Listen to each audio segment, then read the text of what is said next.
All right, so exciting to hear the student voices, to hear the passion, and to hear that we're offering hope. It's extremely gratifying, and it's an extremely important work that the students are doing. We are going to switch things up a bit. We're going to invite Darwin to come back up and Mike to come back up. I'm going to introduce my colleague and co-founder, Dr. Madeline Levine, who's a nationally known psychologist with over 25 years experience as a clinician, author of New York Times best-selling book, Price of Privilege, which I'm thinking most of you have read, but her follow-up book, Teach Your Children Well, is going to be for sale, and she'll be able to sign books just like Mike afterwards. And we are going to start the interactive texting portion of our night. So you have to get out your cell phones. If you haven't already done this, you need to text the code word. If you're a student, you want to text CS Student to 22333. If you're a parent, you want to text CS Parent to 22333. And if you're an educator, you want to text CS Educator to 22333. Everybody ready? So if you remember from last year, and if you're new, this is how it works. We are going to ask a scenario. You are going to text one of 4 options. It's like taking the SATs, right? A, B, C, D. No. And then we're going to watch in real time, if all goes well, what the students think, what the parents think, and what the educators think. And then we're going to have a short discussion with our panelists. And we're going to kind of move at a quick clip to get through all of our scenarios tonight. So here's your first scenario. Listen up. Your 10th grader took a chemistry test last week that will have a big impact on the semester grade. She typically gets A's and B's and usually shares her test grades openly with you. Since you haven't heard from her about the grade, you go on School Loop, which is a way to check grades, to check and find that she got a C-. Now, if you're a parent, a student, or an educator, you're all answering the same question. What do you think the parent should do in this case? What do you think the parent should do? If you think the parent should just let it go, trust the kid to handle it, you will text let go. If you want to let her know you're concerned about how this grade could limit her future options, you're going to text limitations. If you want to hire a tutor, you will text tutor, and you will text the word grade if you want to contact the teacher to find out how she can improve her grade. Remember, you're thinking like the parent. Kids, parents, and educators. What do you think the parent should do? 1, 2, 3, or 4. Let go, limitations, tutor, or grade. Go ahead and text that. Now we'll give you about 2 minutes. If you don't like any of the options, now you know what it feels like on the SAT. The votes are coming in, and you can see the results. Wow. The students, overwhelmingly 64% said let it go. Let the kid handle it herself. The parents were kind of mixed, but you could see more than half also said they would let it go and trust the kid to handle it, although there was a very large group for maybe we should discuss that we're concerned about this, how this grade could limit her future. And the educators, 74%, all said let it go. Now, I'm going to turn to the panel here, but I don't know how many of you are actually telling the truth with your texts. That's how I would like to open that up. So, thoughts? What do we think here? Anybody? Madeline, you can start us off. Sure. I actually don't like any of the choices. We know that.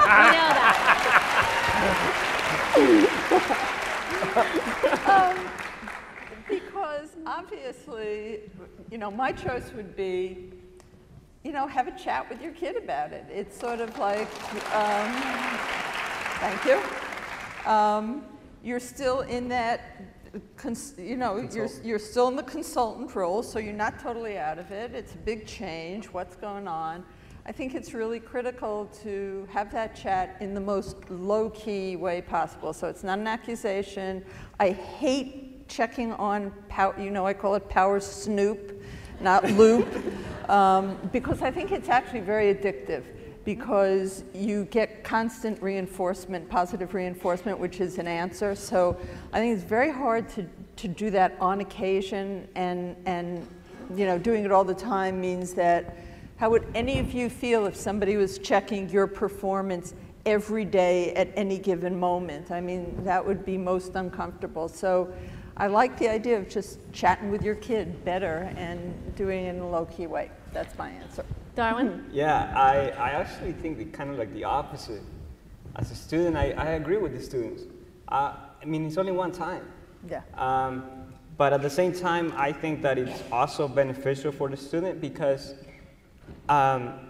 it's not going to affect the future. I mean, it might be, but you have to give the student independence, which is really important because papi and mommy are not going to be there in college for you, telling you that you have to improve your grades. Yeah.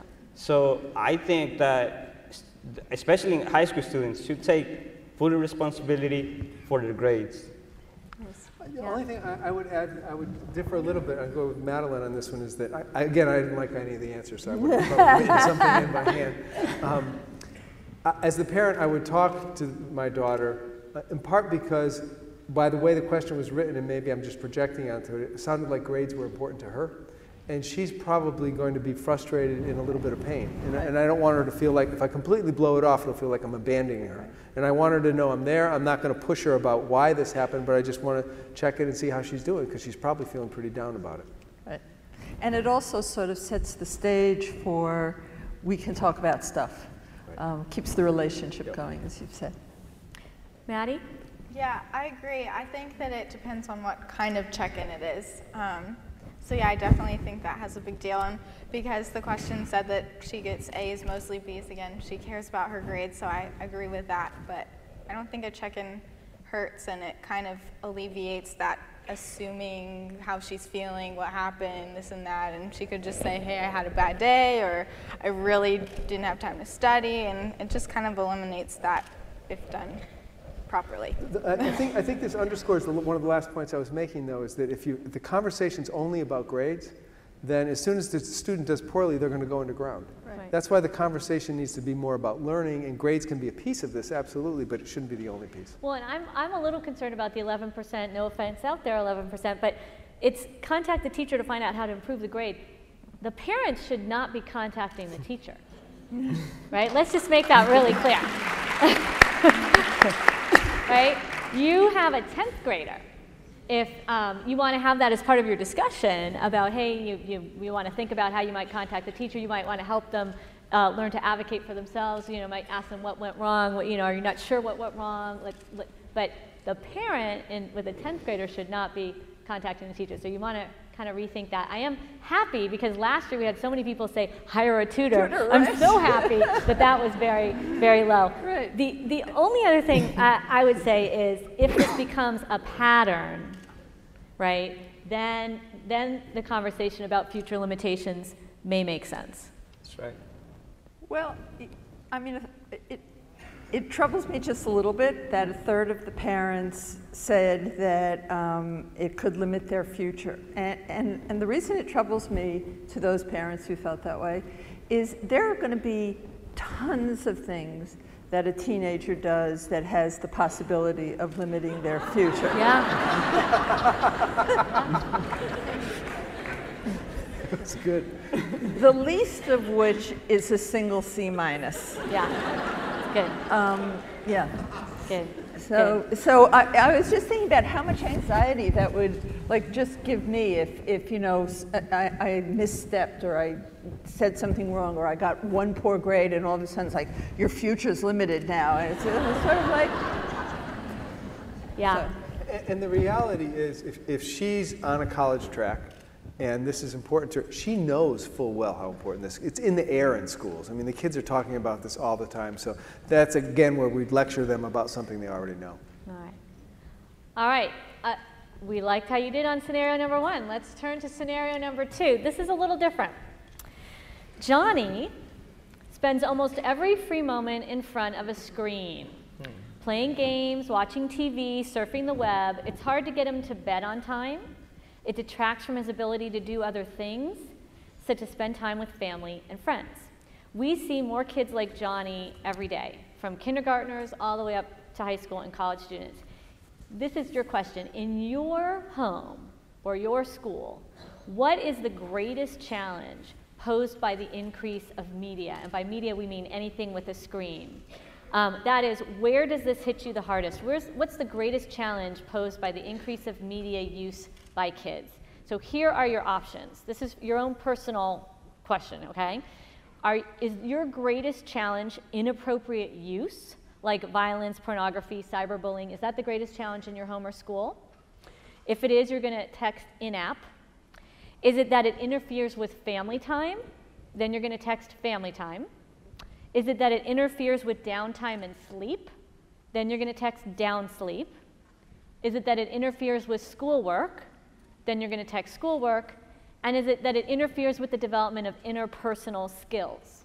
Then you're going to text interper.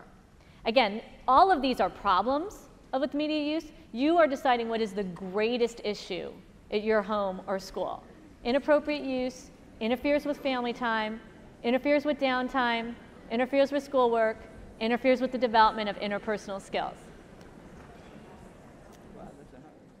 For students, it seems like 48% are saying it interferes with schoolwork, that's sort of where it hits them the hardest. For parents, there's kind of a split here. 30% downtime and sleep, 36% development of interpersonal skills, and then we've got some pretty high percentages for both family time and also schoolwork being interrupted. For the educators, and again, it's still coming in and growing, downtime and sleep seems to be in the lead there with the development of interpersonal skills. Interesting that the educators did not say interfering with schoolwork. So that's an interesting finding from our audience. So Darwin, you said something when we were waiting.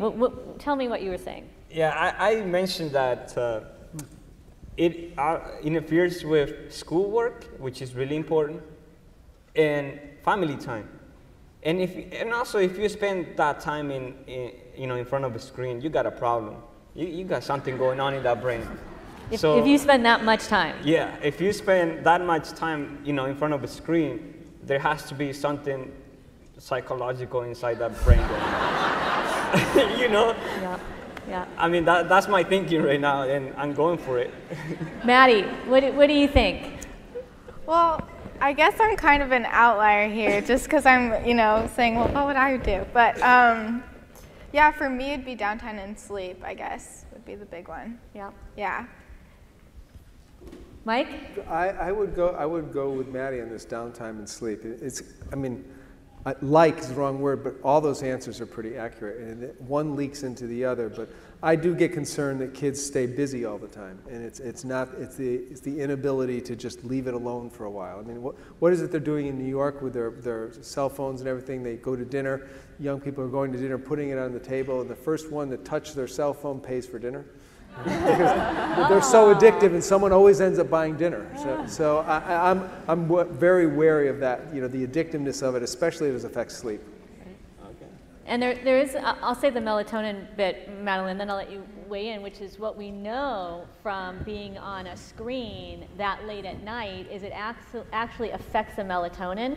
So it makes it harder. This is for adults too, not just students. It makes it harder for you to go to sleep. So what they're saying is, at the very least, if you're doing homework on a screen late at night, you want to turn down the brightness, and you really want to be off that screen and not try to just go right to sleep, that it actually is affecting your ability to go to sleep right afterwards. So that's something to think about. Madeline, how are you? I'm just trying to put together why the students think that it's mostly their schoolwork that's interfered with, but their teachers think it's their downtime. So that's not aligned in some way, and it makes me wonder which is more accurate. I'll say, as a teacher, we're all pretty narcissistic, and we think all our students do our work first. I was going to say, what I was going to say is it's very distracting. So when you're doing homework, right, Facebook is coming on, you're being texted, your TV show that you want to watch is like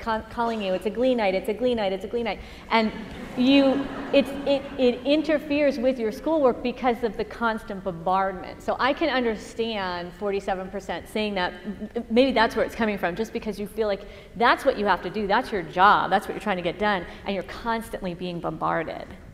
Okay, well, we were talking earlier, there's just an increasing body of evidence from the neurosciences that are telling us that a good night, your mother was right when she said, sleep on it. that a good night's sleep, in addition to making, I have this theory that teenagers are crabby, at least in part, because they're tired all the time, and that well, you know, I mean, it's like how we all feel when we're tired. We all feel a little crabby. So if they could get a better night's sleep, they might look just a hair less crabby some of the time. Try it as a family experiment. But this idea more and more, because there's more advanced even than the functional MRIs that are actually showing as information is being transferred in the brain, that it is during sleep that there is this ability to consolidate and come up with novel, more creative and innovative solutions than trying to solve it when you're working hard on it. So in terms of kids wanting to do well in school, probably, you know, no, I don't like that. Probably the bottom, you know, the most helpful thing you can do is actually get a good night's sleep. Yeah. And I think there's going to be more and more of that. There's more information telling us that we used to think fatigue was a symptom of depression. Now we think it's a cause of depression. Yeah. So there's just a lot, you know, it's just not like trivial. It's critical that kids get a good night's sleep. The double whammy in this is that adults are getting less sleep than ever before. Right. So that when you have kids that are crabby and adults that are crabby because they're not getting sleep, it's not a pretty picture. So super quick before we go to the next scenario, some basic ground rules. The research says you don't want to have TVs in the bedroom. Ideally, when they go to bed at night, cell phone comes out, put it at a charging station. Anything with a screen should be out of the bedroom. Some people have laptops in the bedroom because it's quiet and that's where they can get the work done. You don't want those screens in the room at night. Too tempting, too distracting. You want them to be charging on the kitchen table. And another great resource is Common Sense Media. They actually have contracts on there that you can sign with your kid saying this is the behavior that I promise to do when I get a Facebook account. This is the behavior I as your parent promise to do. So just some basic resources out there on how to stop the media creep. It's okay to have rules. Is that a fair comment? I think so. Yeah. Yeah. It's fair. So, contracts don't work all that well. Yeah. Okay. They don't always work, but it's a nice thing to have in writing to point to when you say, well, look what you did, and you said you couldn't do it. At least you can go to the mic. But that's actually a great example of something that works in some families, but not in all families. And then this is part of the take-home for you guys, is that if you're a family where a contract works, going to Common Sense Media will give you something really that will probably work for you. But if you're a family going, well, that never worked for me in the past, but they said it, so I'll go try it, then it probably won't work. It'll fail after 2 or 3 days. And you shouldn't bother with it, because that's where you know yourself best and the values that work in your family. I think we're ready for the third scenario. Do it. We are moving right along. Okay, passion play. Here we go. We're in 8th grade. Your 8th grade son is a middle-of-the-road student. He has a nice group of friends. He plays guitar. He's a happy-go-lucky guy, but he just doesn't seem to have a lot of drive, and you think he's capable of more. A year ago, you spoke to him about finding his passion, but he didn't really respond. Shocking. Okay, remember, you are the parent here. Students, what do you think the parent should do? Parents, what do you think you should do? Educators, what do you think the parent should do? Here are your options. He's a middle-of-the-road kid, plays guitar, happy-go-lucky, nice friends. You think he's capable of more. 1, leave him be. Text leave be. 2, encourage him to find an additional activity. Text activity. 3, urge him to get his grades up so his options won't be limited. There's that limited options thing again. Urge him to get his grades up. Or guitar. Offer more opportunities for him to focus on guitar. Take it to a deeper level, like taking lessons or joining a band. So that would be sort of pushing the guitar. Offer opportunities to focus. You're going to type guitar. Middle of the road, happy-go-lucky, nice friends. You're not quite satisfied. What do you think the parent should do? Go. Okay, you've had plenty of time to text in your answers. Let's see what we've got. Interesting. Okay. We do have 45, 44, and 44 saying leave him be. Wow. We have 30% of students saying, go ahead, you can encourage him to focus on other guitar opportunities. We do have 5%, tiny little percentage there, saying go ahead, get the grades up, because it's going to limit his option. 34% would push guitar, and 17% would offer an additional activity. And then the educators, leave him be, or go ahead and suggest guitar or band. Madeline, you wanted to speak first. I don't like any of the answers again. My answer to this is thank your lucky stars. Okay, I'm going to play devil's advocate because I know people in this audience and they have said to me, yeah, he's middle of the road student, but he could really do so much more. So again, like the honesty factor here, people. We started off the day with academic integrity. Honestly, maybe we're just preaching to the converted. But I know a lot of people who are very uncomfortable about how limited the options are for a middle of the road kid. Maddie, what would you do? I agree, leave him be. However, you could still have a conversation about it that's appropriate and maybe non-suggestive about, you know, pushing something on him. But I don't know, he seems pretty happy, so. Yeah. I'm going to be honest here. Don't go to LA and say this, but I would like to say leave him be, but I know myself well enough that I would have a hard time doing that, and I would probably want to do something with him so that we could do something together. That I might want to see if I could play the guitar with him or bring him to a game. I would feel like I want him to learn more about passion, but I wouldn't expect it of an 8th grader. I feel like it would be part of my job to introduce him to some things. And try to do it in a fun way, but I wish I could say I would do otherwise, but I know I couldn't sit on my hands in that one. And are you okay, panel, with someone who is happy but maybe not reaching their full potential academically? But we don't know that. The assumption in this that's troubling to me is he's an average kid. That would be most kids. That's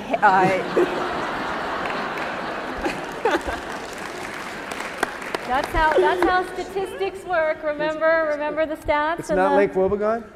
It's not like Lake Wobegon. You know, we all want to think our kids are so special, and they are special in profound and magical ways, but that doesn't mean that they're all extraordinary students. By definition, most children are average.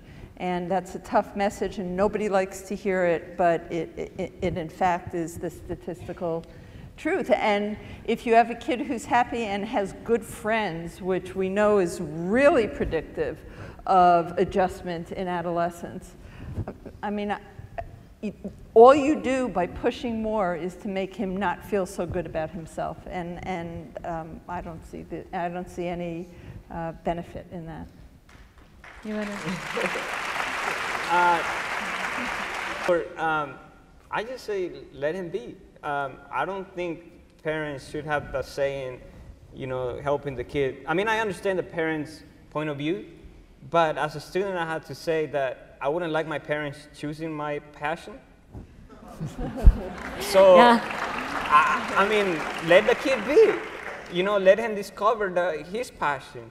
You know, he's happy about it, so let him be. Yeah, yeah. Don't take his passion away, you know, for a different passion. So that's my thinking right there. So, and that is the risk. That is the risk. If you push him, even in guitar, to join the band or to do something even more guitar-related, you do run the risk. It's the kid who played piano, you know, all the time, and then the first time you get her a lesson, she's never played the piano again. That happens a lot. So you have to be very careful when your kid really does take joy in something, not to turn it into a vocation, not to make it the thing, not to push it to take it to the highest level.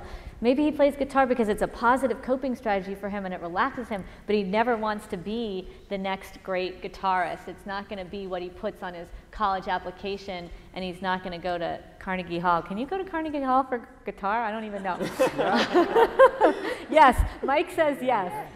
All right, I appreciate all of the audience answers. I hope that you gleaned some advice from us. I'm going to ask the panel, given what we know about parenting and given what they think of their own parents, for some final advice around grades, performance, passion, and this conversation about limited options. So, Maddie, I'm going to put you on the spot. What do you think is the best advice you can give to parents right now? Keep the conversation going. I mean, for me, that's something big. We have an hour-long family dinner every night, and we use that time to talk about our day and, you know, relax. And given it's a choice that I make, and yeah, I may stay up a little bit later just to finish my homework because of that, but it's worthwhile. And when one of us is out of town or whatnot, a link is missing. And so, yeah, just keep the conversation going. Nice. I would say try to look at the world through your kids' eyes sometimes. You know, so try to just understand what it's like. You know, if you could even, you know, sometimes I have my students take 10 minutes and sit somewhere and imagine what they're seeing through another person's eyes, either as usually use a profession, as a painter's eyes, as a musician's eyes. Try it with your own kids. Just to imagine, to understand what the stresses are they're feeling, what really gets to them, so that you can have a little bit more compassion and empathy for them. The other thing I would say is what I heard a fifth grade teacher tell her parents on a back to school night when all the parents were there. She said in fifth grade they're really starting to learn to write and they're getting some of the basics, and they are going to work on the essay this year. And it's going to come home and they're going to ask for feedback from you. And I know what's going to happen unless you really listen to me. You're going to get out your red pen and you're going to mark it up and there'll be 32 marks on it. She said, so what I would like you to do is I would like you not to use a red pen because it has a reaction, it's an allergic reaction we all have to the red pen. And instead what I want you to do is look for the phrase or the sentence that's beautiful. Because in every fifth grader's essay, there is a beautiful word combination, phrase, or maybe even a sentence. And I want you to circle that and talk to your child about that. And don't lose sight of that. Then you can make 2 corrections in the rest of the paper. But hold on to that part, because I think it's very easy that we can get overly critical of our kids and they don't feel like we're supportive. Or we can get that blasé self-esteem, you're wonderful, that's not tied to something specific. And when you really do this, the other thing is you will find yourself walking away repeating that phrase and how beautiful it is, and just amazed that this could come out of an 11-year-old. I think what I would have to say is I'll play the senior member of Challenge Success because my children are 21 to 31, and I think the most important thing we can do is keep some perspective in mind that the things that seem so critically important with your 5th grade child or your 9th grade child or the grade or the SAT score or even the college they get into, at the end of the day, you want to look at your kid when they're 30, when they go out into the world, when they become parents themselves. Are they good people? Do they find meaning in their lives? Do they believe in service to other people? Do they have integrity? I mean, all of these things interest me as a co-founder of this organization, but more and more I find myself concerned with the 30-year parenting plan, not this sort of CEO model where we look at the end of the quarter and see how we did, you know, did we make money for our stockholders this quarter or not? That's really not the way to look at parenting. That's my 2 cents. Yeah. Darwin. Wow, this is really complicated. Parents, please don't get me wrong, but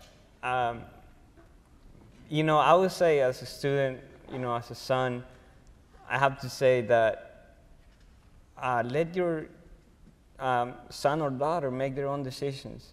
Give them, you know, let them be independent, because at a certain point, you know, in their lives, they had to leave home. And parents, you know, at the beginning, they don't understand that.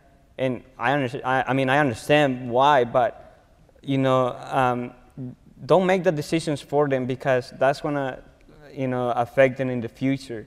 So I really encourage the parents to let their kid, you know, take care of their own business and don't do it for them. Nice. Thank you, Darwin.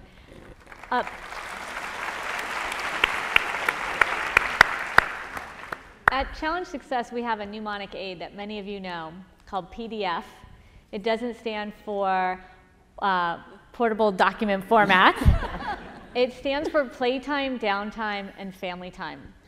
And if you think of the scenarios tonight, a lot of these kids are going to get the benefit of real success if they have playtime and downtime and family time. If things are getting in the way, like stress over grades, or the stress over a parent whose expectations are too high, that's one of the things we find in our research, that if the kids feel they can meet your expectations, they're going to have better mental and physical health. But when they think that your expectations or the educator's expectations are way, way, way too high and they'll never meet it, that's when it starts to affect them. So if you can encourage play not because it's going to look great on a resume, but play at an older kid level because they need time with friends, they need downtime, they need their sleep, they need media time. And we didn't talk about the benefits of media, but there's real benefits. That is their neighborhood corner store. That is where they learn how to interact. That is their social time. So you can't kick them off the computer altogether. And they absolutely, as you heard from Maddie say, they absolutely need family time. That is, you are the person they will rely on ultimately if you make that bridge that Mike was saying at dinner time. So in all these scenarios, the big picture, as everyone's been saying, is you want a healthy, happy, motivated kid. If that means he's going to be middle of the road in grades, if that means she gets a C- in chemistry, if that means that you have to physically pull the cell phone out of their hands so that they can get some sleep, you're going to do your role as a parent in keeping the big picture in mind. That's the real knowledge to navigate. So thank you for wonderful interaction tonight. I have a couple of announcements, very exciting announcements. One is that the bookstore is selling a bunch of books out there, and Mike and Madeline and I will be around to sign books. Thank you to Andrew and Carol Mellows who are who videotaped this evening, and we'll put it up on the web for those who weren't able to be here. And as many of you know, while we're fortunate to be housed at Stanford and we have a really great relationship with the administration in the School of Education, we do have to raise our own money. We rely on private donors and family foundations to support our work. I'm very excited to announce that we've been issued a challenge grant by an anonymous donor who's going to donate $100,000 to Challenge Success if we raise $200,000 by April. That's $300,000 total. We're already hard at work to meet this challenge, and we ask you to consider making a gift of any size to help us meet our goal. We actually have some donation bins on your way out, or you can go to the website and make a donation.